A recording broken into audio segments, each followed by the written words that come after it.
Hey guys, welcome to Bolt from the Blue.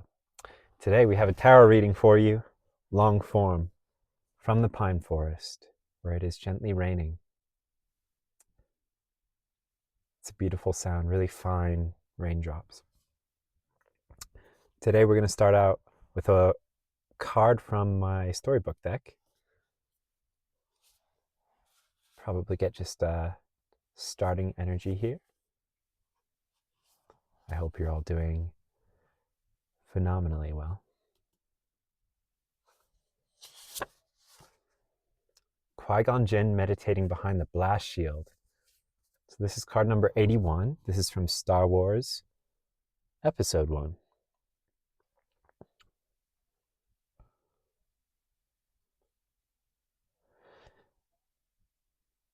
So this is a moment when Qui-Gon Jinn, a Jedi, is fighting a bad guy, Sith Lord, bad Jedi. They're lightsaber battling, and this force field comes up between them so that they can no longer fight. And it lasts 30 seconds, a minute, something like that. And it's very telling what the two of them choose to do during this time. So the bad guy is like pacing back and forth, and he's like looking at Qui-Gon like a caged tiger is the feeling. And what Qui-Gon chooses to do is collapse his lightsaber, take a knee, and meditate for the 30 seconds, 1 minute in the middle of this fight to find a place of calm, a place of perfect peace. And this rattles the bad guy really badly.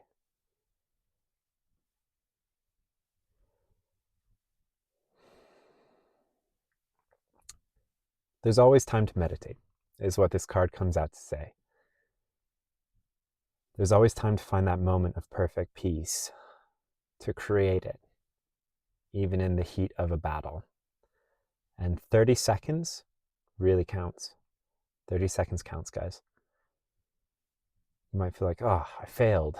No, 30 seconds. You did it, right? Next time, 45. Next time, a minute. Next time, 5 minutes. Just work up. Candles don't have to be lit. You can meditate at a traffic light. You can meditate in an elevator. You can meditate while you're peeing. You can meditate in line at the DMV. You can meditate anywhere and any when. You're like, Sam, I can't close my eyes and do this. That's cool. Just tune into your breath. What's happening there? Keep your eyes open as you're looking at the traffic light and just feeling your breath going in and going out. Remember that your calm presence brings you in line with Source, with Spirit, with God, with your highest self, and reminds you of your true nature, and that this truth is independent of circumstances in its reality.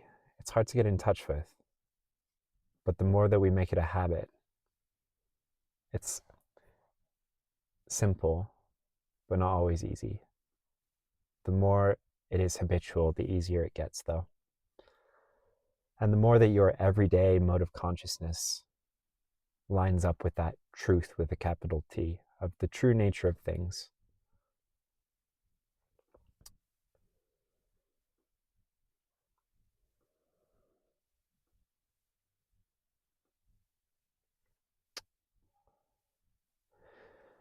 let me touch real quick on Darth Maul, the bad guy in this little anecdote. He uses fear to rattle people because he was himself very scared as a child. He was full of fear as a child. And he learned that the Jedi are supposed to help people, but in his instance, they never came to help him. So he swore to take it out on the Jedi. He swore to make them feel fear. Sort of classic hurt people.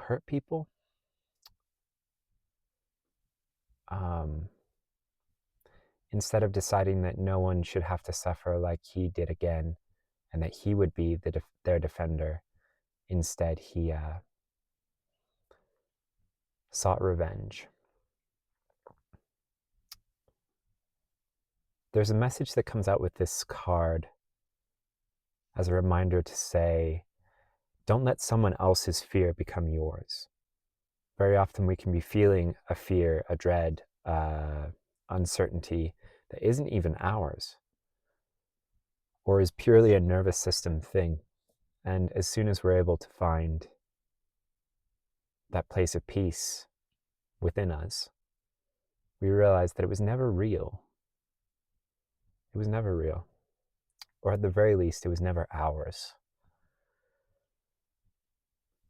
Even if everyone is feeling a collective fear and telling you you are batshit insane for not being afraid, they're wrong. They're wrong.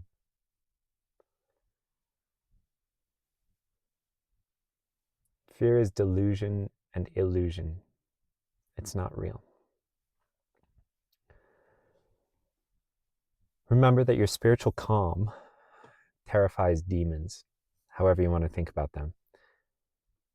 Whether you think of these as thought forms or an overactive nervous system triggered by trauma, or whether you think of them as spiritual entities, speaking through people, acting on people, feeding off of people.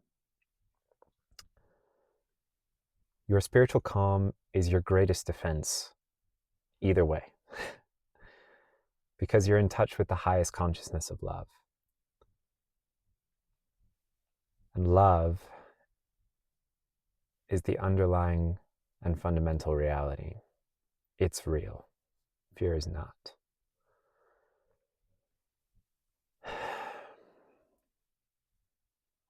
So that's one side with Darth Maul. The other side of the blast shield is Qui-Gon Jinn. And he's a force to be reckoned with because he is so docile to, so receptive to the Force, which is the Star Wars universe's version of spirit, source, God, the Tao, the fundamental animating force behind all matter, reality, and living things.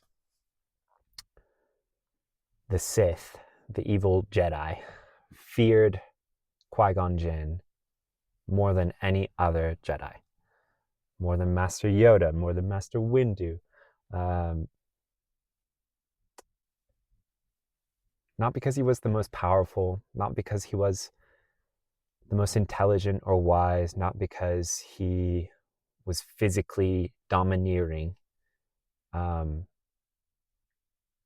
because of his obedience to his own intuition, which was informed by spirit, by the Force. Even when it didn't make logical sense, he followed his own intuition above what others said, above the ways that others tried to lead him. And so he was in touch with the ultimate power of the universe at all times. He could see through lies, delusion, illusion, deceit. He could be guided to find solutions that he, with his logical mind, would be blind to. He knew what to do and when to do it, and that made him terrifying to evil. They put fear into fear by embodying love. Anyway, that's quite a starting message. That's maybe my favorite card in the deck. I love that one. I love that one. Okay, any more from here?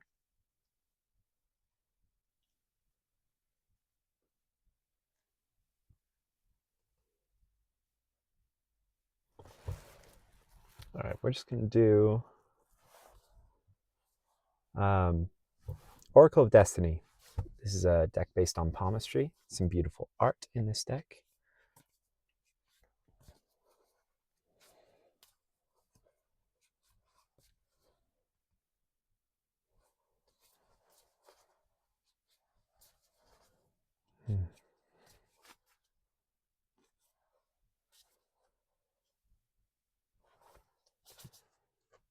The sun.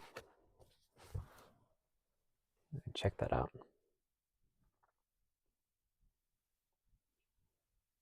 The sun. More? Yeah, I get a little spread going. That's a great start.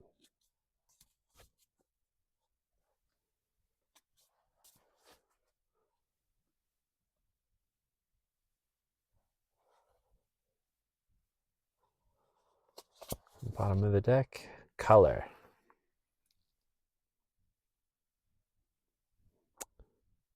Some white light refracting into its constituent colors through a prism.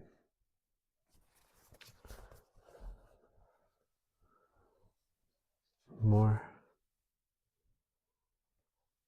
One more. Yeah, let's get one more from this deck. See what's up.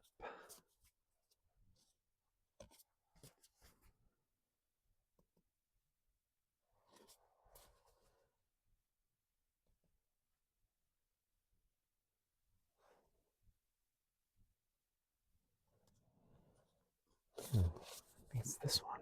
Trunk.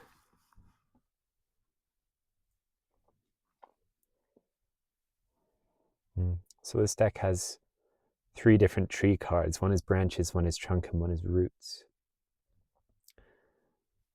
This trunk has the center of the tree has a blue eye on it. Third eye kind of vibes, and a squirrel climbing up the side. So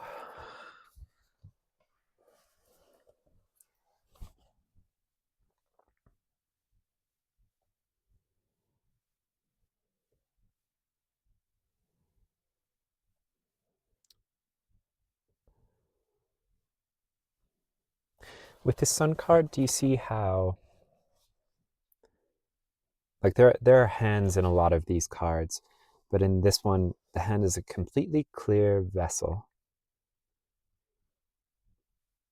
And if you are dealing in psychic abilities, spiritual activities, anything where you're trying to serve as a vessel for spirit to shine its light into this world, you need to be a clear vessel, like imagine your body but made out of completely clear glass, like the whole thing is a crystal ball, or the whole thing is just a container with clear sides filled with air, just a completely beautiful and clear prism.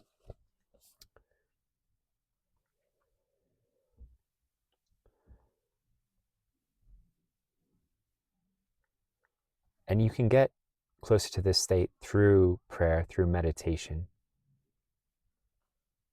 through a state of perfect peace. You can reach these states where you are this clear vessel and spirit can shine its light through you.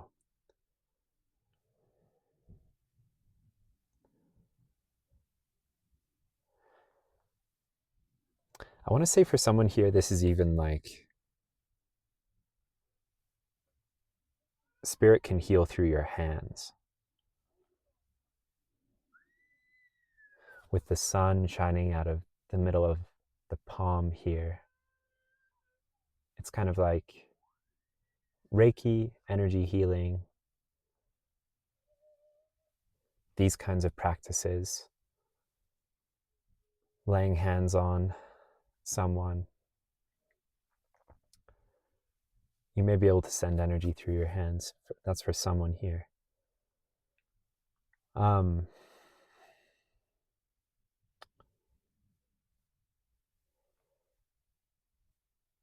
yeah, I think with the message about 30 seconds of meditation really counting to start out here, and spiritual calm, there is some way that you might think that you need to do more than you actually need to do for spirit to shine through you, to heal through you, to emanate through you, when it's more just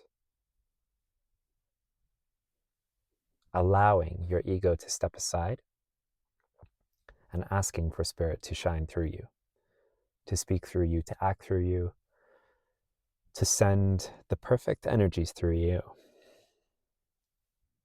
And this can be done only when the pond is still, when the prism is clear.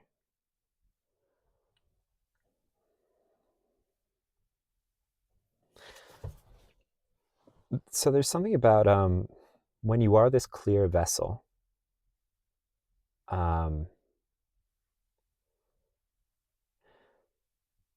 it's about being less, not being more. So you might think like, Sam, in order to perform energy healing, I have to take a bunch of courses and have a bunch of certificates hung on my wall. And that is not necessarily the case. What happens is you get completely clear. You become this beautiful empty cup, this beautiful clear prism. And spirit can shine a light through you that can split into multiple avenues, multiple skill sets and abilities, multiple realms. It allows you to do things in different realms, to bring this pure potential into different realms where spirit can animate some crazy abilities.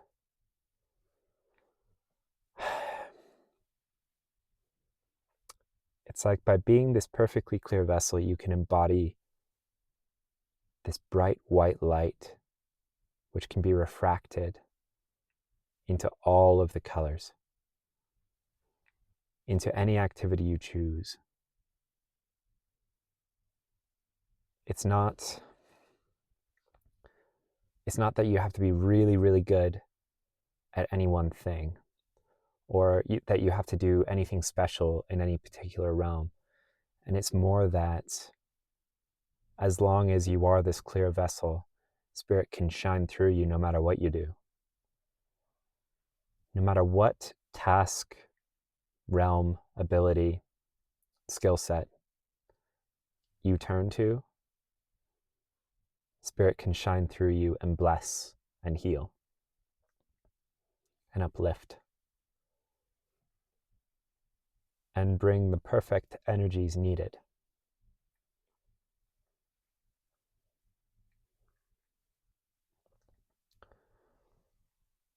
You know, you can watch a lot of tarot and work a day job.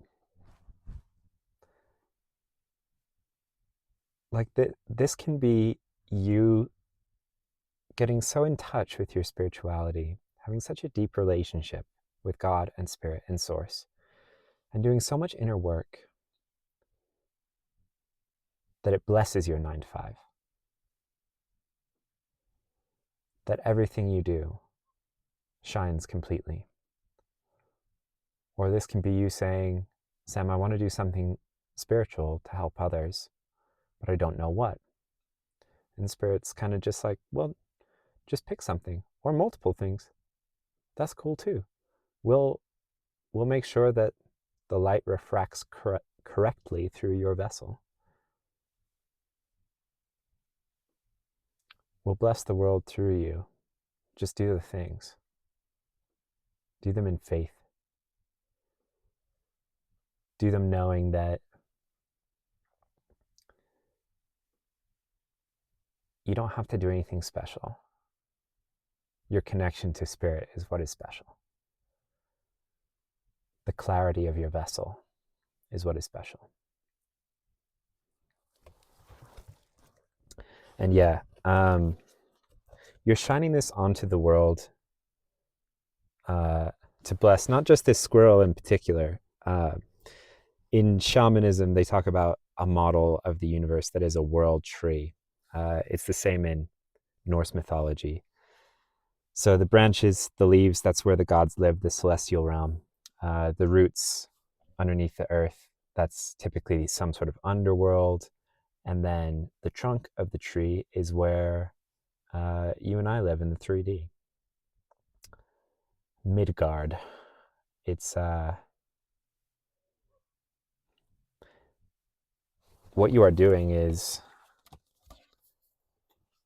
allowing, not forcing, not doing much super special or fancy, I should say.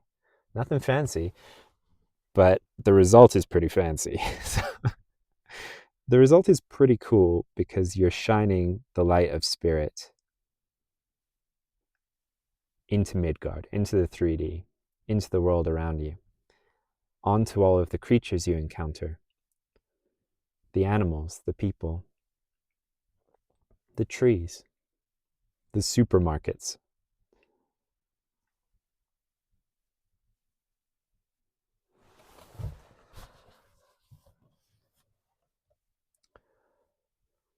For one or two of you here, there is this very special connection to nature and possibly animals in particular.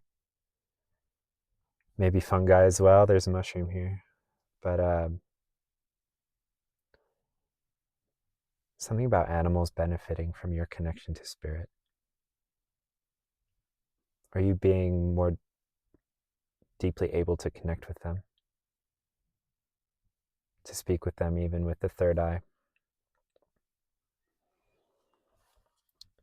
Yeah, it's like you're shining this light however you choose to refract it into the 3D. You're shining the light of spirit. And it's opening eyes.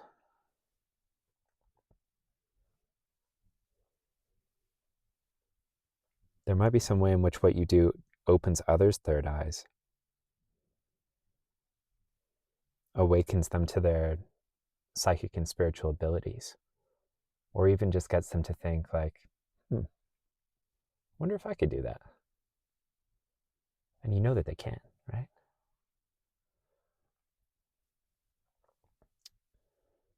When we awaken others spiritually, we also help to awaken their soul and spiritual abilities. And those are magic. Those will change the world.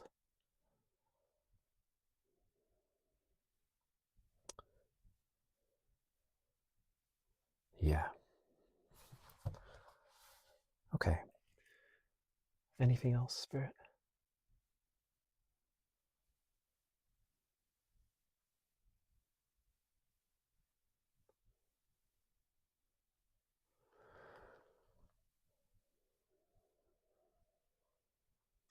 I think that is a complete message.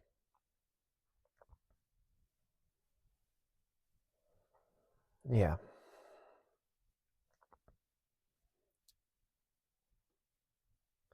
There's someone here that will receive tremendous support from Spirit in a way that they couldn't provide it unless you had done so much work to clarify the vessel, to undo all the knots, to let go of everything that was constricting you, to become this clear vessel. Because of this, you embody pure potential for Spirit, which is perhaps what you had asked for, right? Shine your light through me in the ways that will bless the world. And they're like, cool, we will guide you to clarify the vessel. And this is happening or has happened.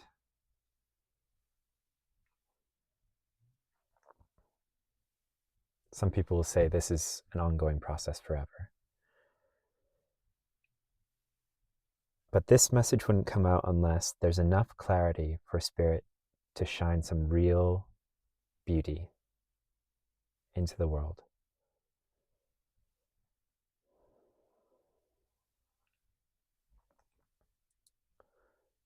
I think it's a message about, for someone who's, they're just like, don't worry as much. Don't worry as much about the ways that you choose to do this. You can ask to be guided, but there's a part of this that is co-creation where Spirit says, okay, now your turn. Choose a thing, choose 5 things. And we will shine our light through you, through whatever you choose to do. You're such a clear vessel now. You've done so much work that you're not going to choose something low vibrational.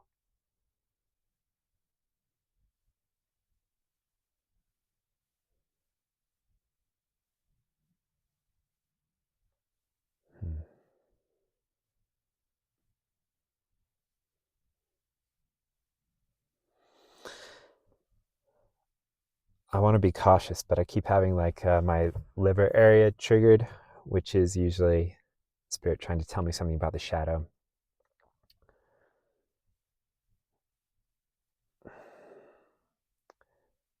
Use your discernment. You know where you are in your journey. Feel into this to decide if this part is for you. But for someone here, the shadow is just one of these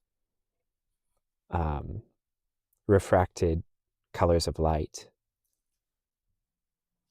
And you might think that there's nothing spiritual here from the shadow. But there might be a little bit of a nudge here from spirit to say like, hey, maybe not in its entirety, but it's trying to show you something. Like we can shine through here as well. Yeah, I don't know. That's for someone. Take that with a grain of salt, though. All right, guys. Message complete. Thank you for tuning in. And good luck with whatever you're going to do. You don't need it. Spirit has got you. Have faith in that. Have confidence in yourself. And you're going to bring tears of joy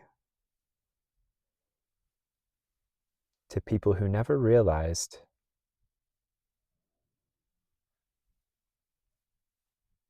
their own possibilities. Thank you for doing it. I'll see you in the next one.